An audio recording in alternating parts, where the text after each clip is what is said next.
What's up, everyone? Welcome to Power Play with CJ. Today we're going to focus in on my NCAA bracket, who I have to win it. I'm obviously going to be down here in Tampa with the Frozen Four, so you boys want to hit me up. Go to some clubbing, catch some hockey games, get Barry violently drunk, and see what crazy shit he can get himself into. But anyway, I love you, Dad.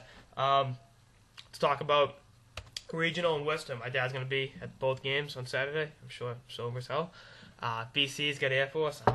I hate rooting against the military academy. I love what those kids do.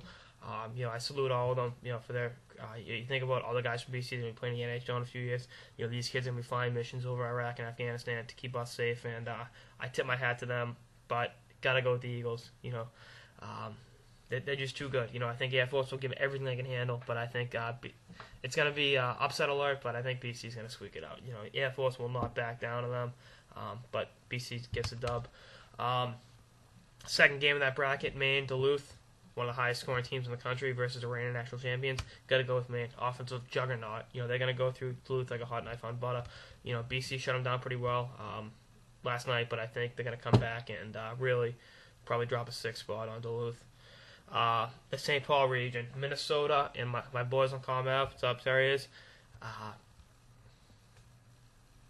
My heart has me going one way, my head has me going the other. Got to go with the heart every time. And you know what? Screw it. This BU team's rallied to adversity all year. What are the Gophers going to do to them, huh? Kent Patterson's tough. Kent Patterson is a tough guy to score on, but so is Kieran Millan. And unlike Patterson, Millan has a national championship. BU didn't play their best against Maine in the semifinals, and I think to a man they'll admit that. But I think if they play the way they're capable of, the Gophers don't stand a chance. They were still in that game. Millan played great, and that was not BU's best game at all. And they were in until the end. So if they can play to the level they're capable of and put a full 60-minute effort forward, they're good. They'll beat Minnesota. Second game out there, Dakota and Western Michigan. Western Michigan had a pretty good year. A couple good young defensemen. Got to go with Dakota though. Brock Nelson, Ben Blood, too much firepower. We'll see how it shapes up, but Dakota got that game.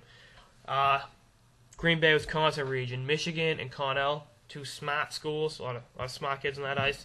Got to go with Michigan. They're a preeminent favorite. They're favored every single year to win it. They're definitely a team that any year can make a run for the Frozen Four, and just like any other year. Second game out there, Denver and Ferris State. Denver's got the talent, but they've been inconsistent all year.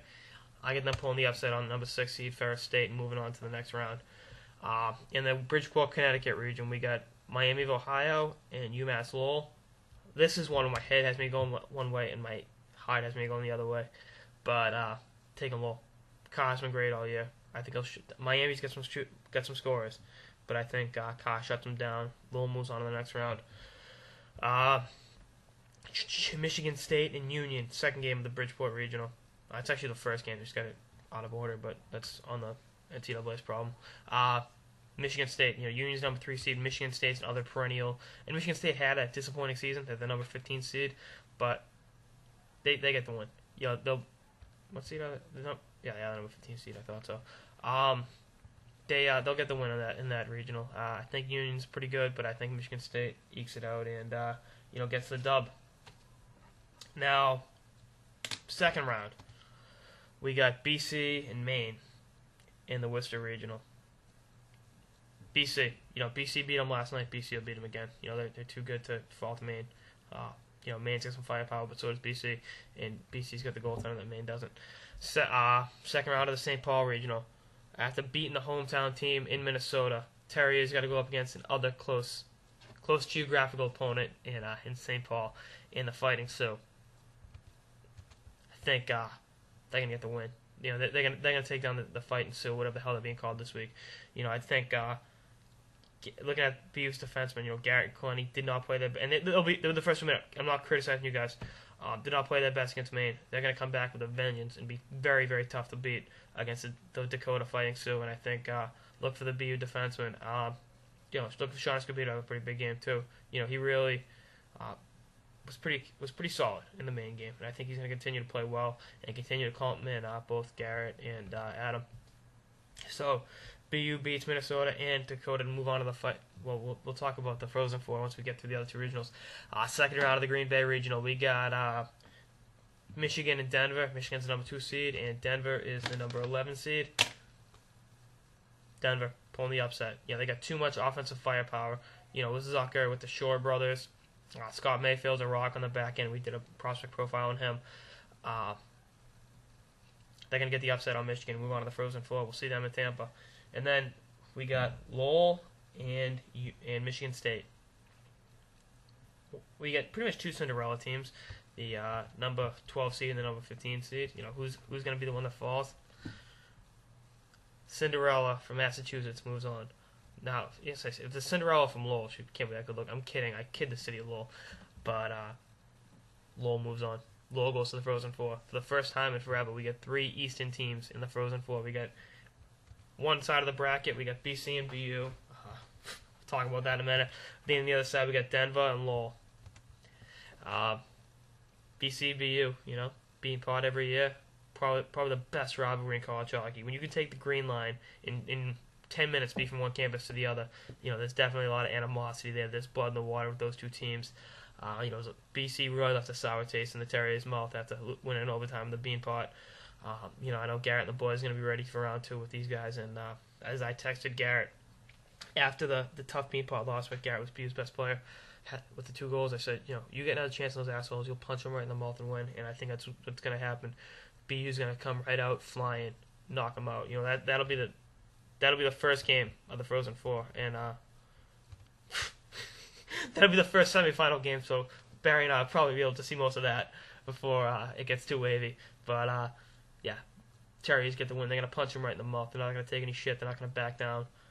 It's their time, boys. You put adversity in your rear view all year long. All the bullshit that surrounded that team, all the critics, all the chants you've gotten in opposing arenas.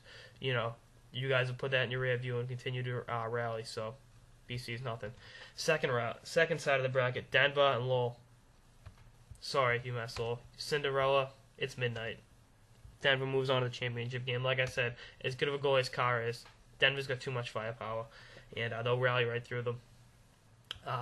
So, national championship game, BU and Lowell. They played each other early, BU and Denver, excuse me. They played each other early in the year when Denver was out east. A lot of storylines there. Bo Bennett, Matty Nieto, 2 California kids. I don't think Bennett's playing. He's been hurt most of the year. That was one of the storylines I remember when they played Denver earlier in the year. Zucker and Matt, 2, development team kids. Then look at the development team kids. Got Matty, Nieto, and Clenny, and then Jason Zucker and a couple of guys from the Denver Pioneers that all played together in the national team development program. Denver was one of my picks to make to the Frozen Four early. As a matter of fact, these were 3 of my 4 picks. Lowell just came out of nowhere. I didn't see Kahar having the year he had. I really did not see that at all. So that's a surprise team there. But national championship game, BU, Denver. BU. I picked them all year. I never quit, stopped believing in them. People close to me said, when they lost Trevino and Coyle within 3 days of each other in December, the season's over. Well, they came back, played some of their best hockey, come out of the break. They lose McCastro. Oh, well, the defensive depth's been going to be troubled. Well, you know what? Just double shift your good, Adam. The game 3 against UNH, Garrett and Clay didn't leave the ice. They were playing every other shift in overtime. When you get defensemen like that can compensate for the loss. Escobedo's played pretty well as of late. McGregor's been alright. Privatera and Ryuka kind of leave a little bit to be desired. But if they can play the level they're capable of, no one's going to beat this team. Park is one of the best coaches of all time. And I really think the Terriers are going to be a force to be reckoned with. So that's it. Put your agreements, disagreements, whatnot. But that's CJ's opinion of what the Frozen Four in Tampa is going to be like. And I will see you boys down here. That's it for this episode. Later, guys.